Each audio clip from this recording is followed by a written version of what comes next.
ప్రజలు అణిచివేతకు గురైనప్పుడు, అరాచకం చేసినప్పుడు, ఎక్కడైతే అభివృద్ధి ఉండదో, ఎక్కడైతే తీవ్రంగా బాధపడినప్పుడు, అణిచివేతకు గురైనప్పుడు ఓటు అనే ఆయుధంతో పులివెందల ప్రజలు రాష్ట్ర వ్యాప్తంగా, దేశవ్యాప్తంగా కూడా ఆ అణిచివేతకు గురి చేసిన వ్యక్తులకు వ్యతిరేకంగా ఓటు వేసి మంచి సంకేతం పంపించినారు.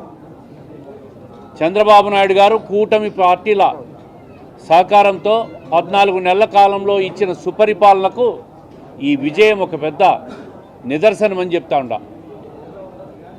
ఏదైతే 40 సంవత్సరాలుగా ఏకపక్షంగా ఓట్లు వేసుకొని నామినేషన్లు కూడా వేయకుండా భయభ్రాంతులు గురి చేసిన సందర్భంలో పులివెందల ప్రజలు ఈరోజు సంక్షేమానికి, అభివృద్ధికి, మౌలిక సదుపాయాల కల్పనకు ఈ ప్రభుత్వం చేస్తున్న కృషిని ఒక విశ్వాసంతో, నమ్మకంతో మాకు ఓట్లేసి తెలుగుదేశం పార్టీ అభ్యర్థి లతారెడ్డి గారిని గెలిపించినందుకు ప్రతి ఒక్కరికి కూడా కృతజ్ఞతలు తెలియజేస్తూ ఉండా.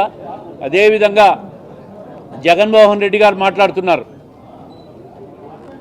మాకు 80% 90% మద్దతు ఉంది మా పులివెందల్లో.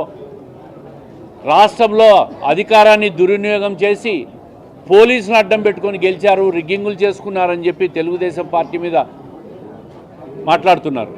నేను ఈ సందర్భంగా ఒకటే చెప్తా ఉండా, మీకు 80% 90% మద్దతు ఉంది కదా, మరి మీరు ఎటు అసెంబ్లీకి పోవడం లేదు, మీరు రాజీనామా చేసి ఉప ఎన్నిక వస్తే మీరు కోరిన విధంగా కేంద్ర బలగాలతోనే ఉప ఎన్నిక జరిపిస్తాం, ఈ సవాల్ను మీరు స్వీకరించండి అని చెప్పి నేను కోరుతా ఉండా.